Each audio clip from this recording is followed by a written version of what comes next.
Hello Muses! Welcome to my YouTube channel, Melissa's Muse.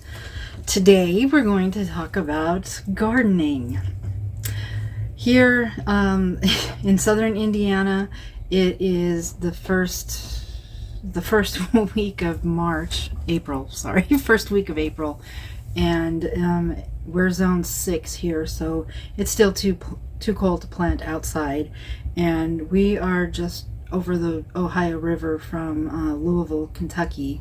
And Louisville, Kentucky is known for their Kentucky Derby, and that's held every year the first weekend in May. And when I first moved here from California 11 years ago, one of the first gardening rules that I learned, well, actually the only gardening rule that I learned here from Indiana, Kentucky, Indiana, is never plant before Derby, which is the first weekend in May, because there's a very good chance that it will freeze freeze here even in May.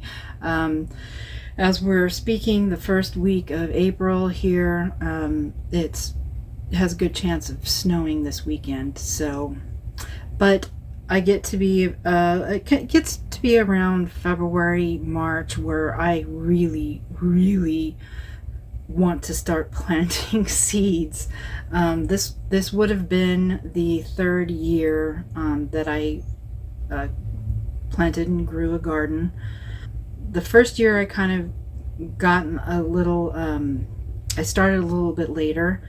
The second year I was raring to go because I loved my first garden. Well, I still love gardening, but that first garden just ignited a gardening fire within my soul. I loved it. I loved everything about it. And if you know me personally, you know I don't like to sweat.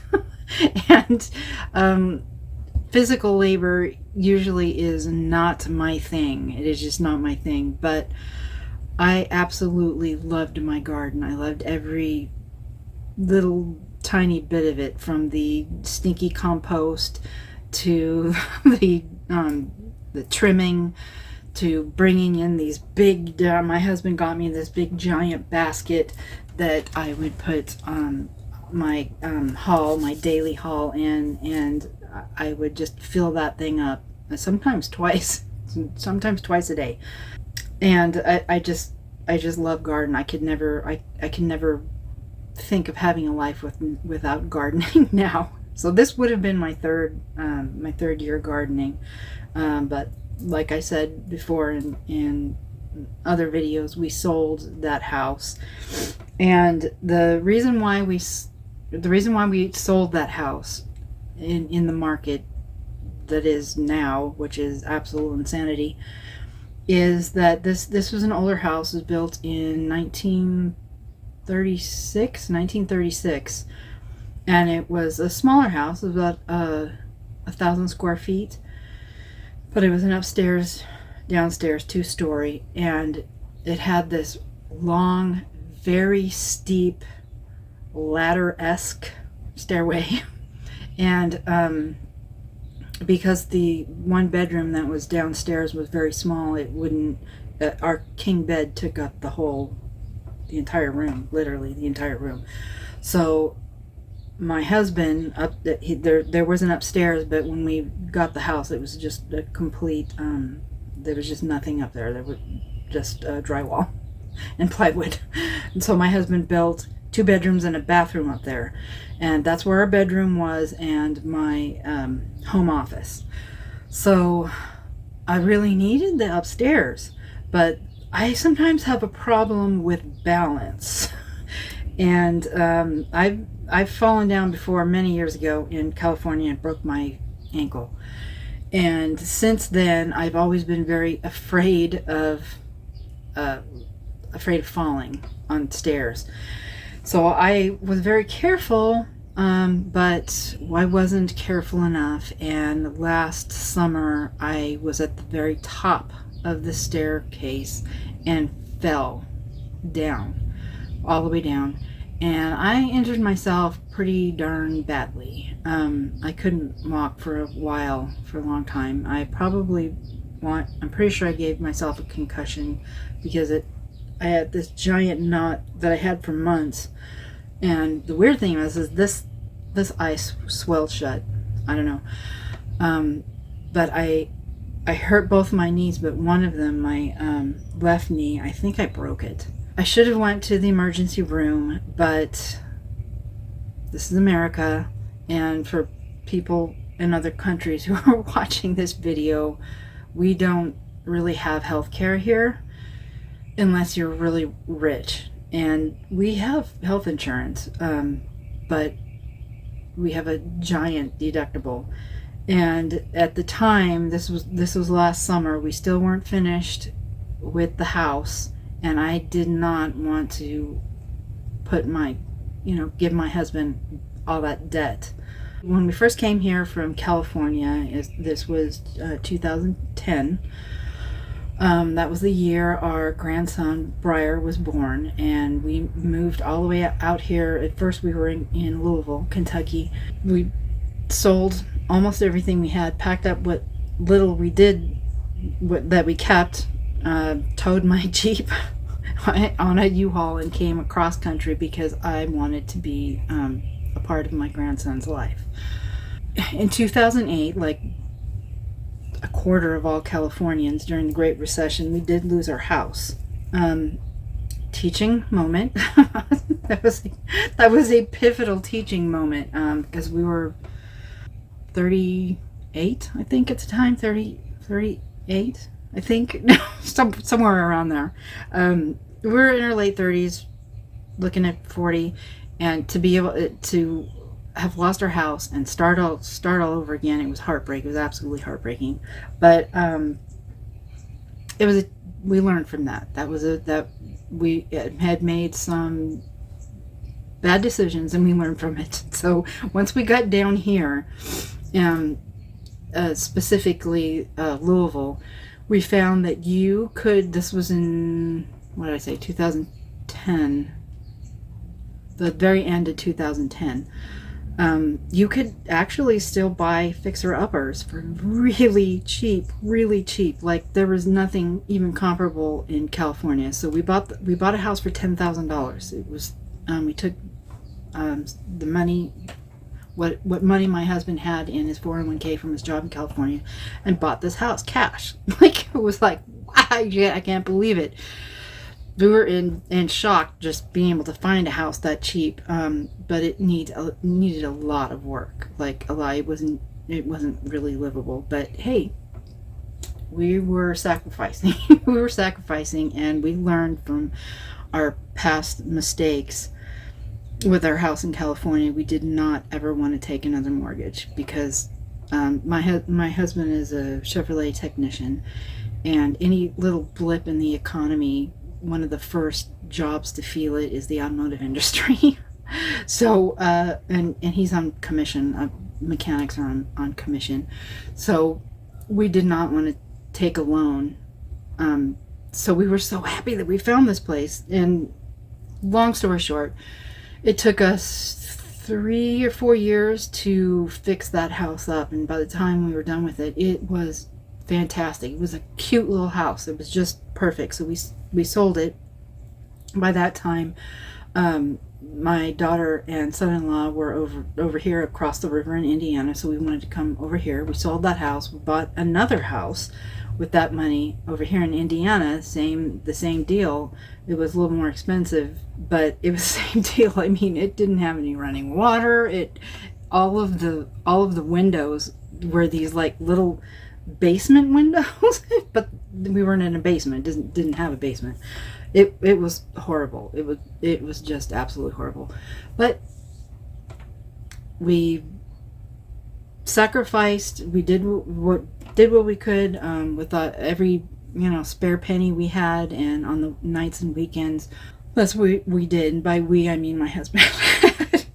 he can fix anything. So, I mean, by the time we were finally done with that house, 7 years later, we didn't owe anything on it. And it turned out to be a really cute house, a really cute house. We had always planned on fixing it and selling it and buying some land. I want a homestead. I just want one. I've always wanted to live on a farm, even when I was a kid.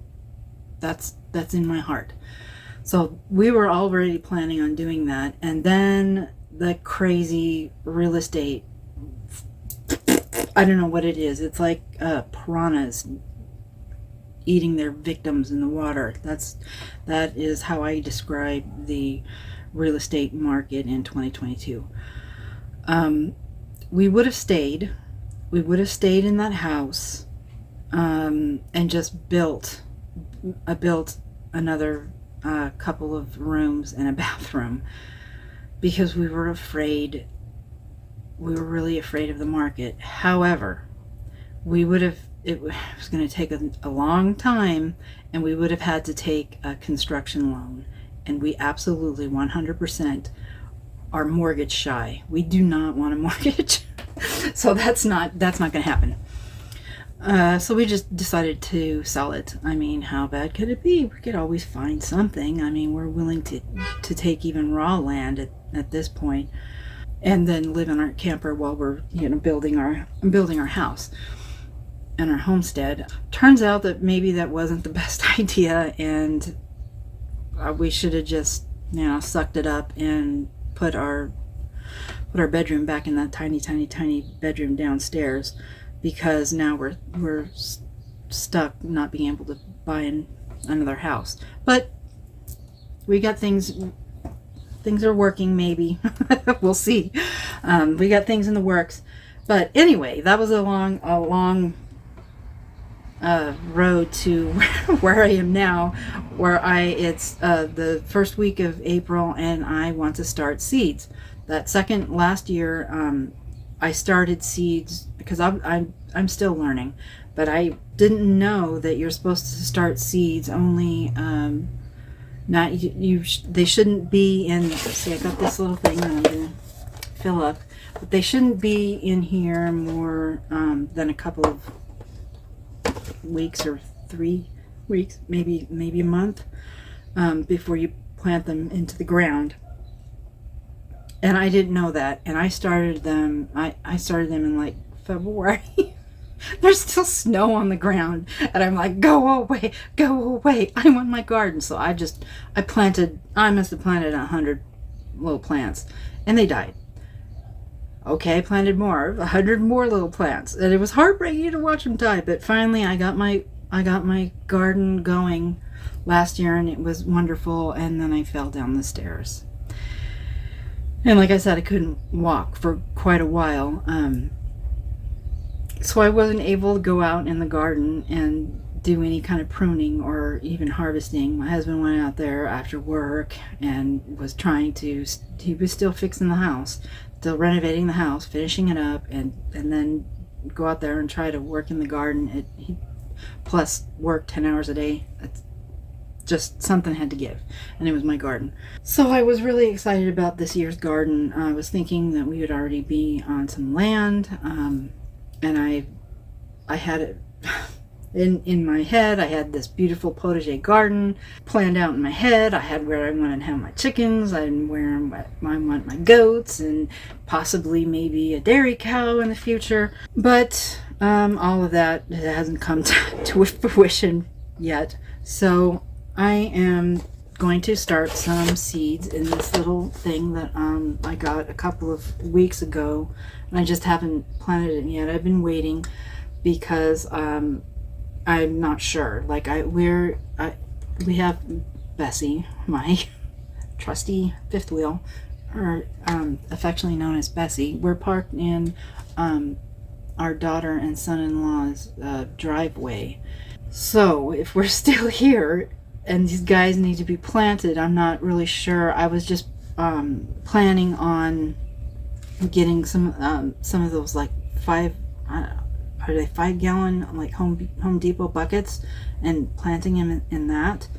The city is already trying to get us out, so we won't be able to stay here for another month. But wherever we are, I'm gonna have my little buckets, and I'm going to have my seedlings, and I am going to make a garden, whatever kind of garden I can make living in a camper. I don't know, but I'm gonna do this, and I don't care what anybody says. Unfortunately, I had to leave most of my planting stuff. Well, I have my gardening tools in storage, but I had probably 200 planters, just the plastic ones that you get from the nursery. I had to leave them because our storage space wasn't big enough for everything, so I had to leave them. But I had been saving seeds this whole time. Plus, I had been buying seeds. My next passion. Love Baker Creek, and I've gotten all these seeds plus the seeds that I saved, and they were supposed to come in here with us in the camper, but I was not able to find them. It was very stressful. Moving day was very stressful. Somehow I guess they got packed and put into storage, and my husband and I went last weekend to the storage facility and tried to find them. Could not find them. So my seeds will have to wait till we get a house. But anyway, so I went to Home Depot, and I just got some generic organic, where were these from? Fairy Morse. Just like a California bell pepper, a generic beefsteak, a brandy wine. I've never grown this, but the inside kind of reminds me of my absolute favorite tomato, which is the purple Cherokee, which they did not have, which I have seeds in storage. But I got this, and I got this romaine lettuce. This is my husband's favorite lettuce. I have not had success growing lettuce yet, so I'm going to try again. Try again. I got these herbs. I had a beautiful herb garden at my house, but I got these herbs, but I don't think I'm going to plant them because I can always get plants once we get where we're going to be, wherever that is. I can always buy the plants from like Home Depot or a nursery or something. So I'm not going to plant these. But I want to show you this box. And oh my gosh, isn't this cute? I found it at the dollar store of all places. I don't think I've ever even been to a dollar store until I found these. Until I found this. I don't like a lot of stuff. Like I like things to be put away, and I lived in a small house, and now I live in a tiny house. So I don't really need, if I don't absolutely need it, I'm not gonna buy it. But I saw this and I'm like, yeah baby, I need this. Anyway, that's for when we get a house. So I also I had the little markers in with my seeds, and when I went and bought this planter, I forgot that I don't have the markers. So I'm sitting here thinking, what the heck am I gonna do, because I won't remember which seeds are what. So I had these old measuring spoons, and I wrote down what they were, what kind of seeds I have, and I'm just gonna stick them in these little planting cells. I don't know. I'm trying to think positively, think outside the box. Anyway, so I'm going to be doing this, so you can just watch while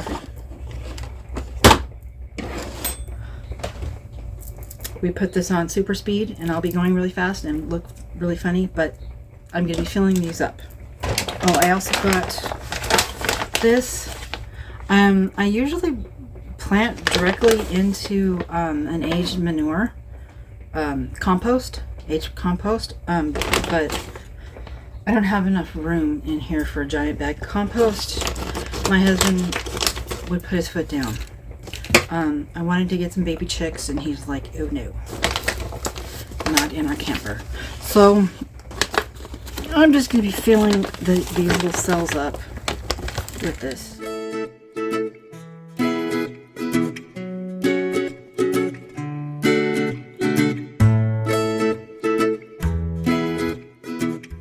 Okay, you guys, this is my planted...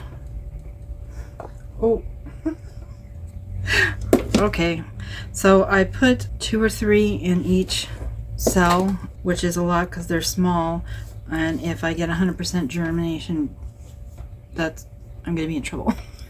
But I'll have some extra plants then. It has a watering tray at the bottom.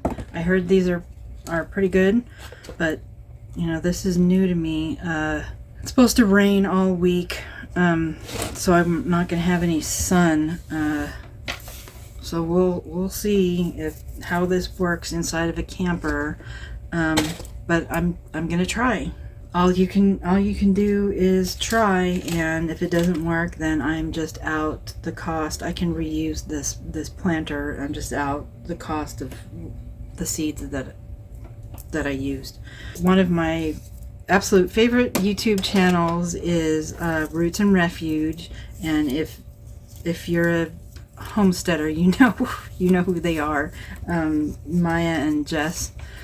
And one of the things that Jess always says that really hits me in the heart is when she's talking about turn your waiting room into a classroom, because not everybody is going to be able to have a big yard or a homestead, but she's saying that while you're waiting for those things, do what you can with what you have.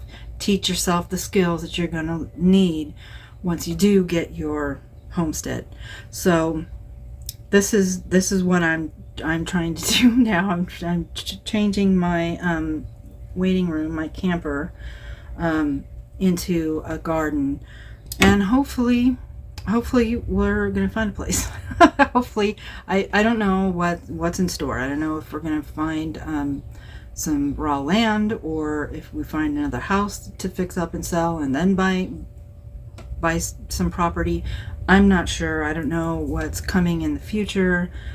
I know that a lot of the channels that I watch, the homesteading channels that I watch, I don't want to say a lot of them, but a few of them have said that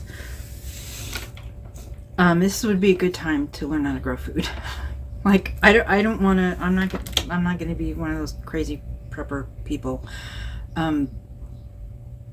Maybe they're not crazy. I don't know. But that's not the focus of the channel. It's not the focus of my life.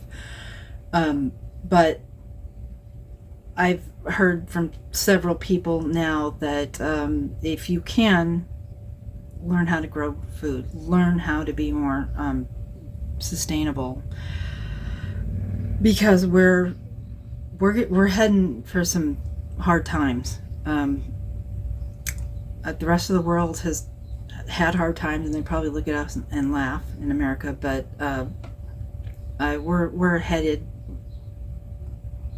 for some hard times, and I'm almost positive that it's going to be much worse than not being able to find toilet paper, or like lately we've had a hard time finding pet supplies, weird, or chicken. But anyway,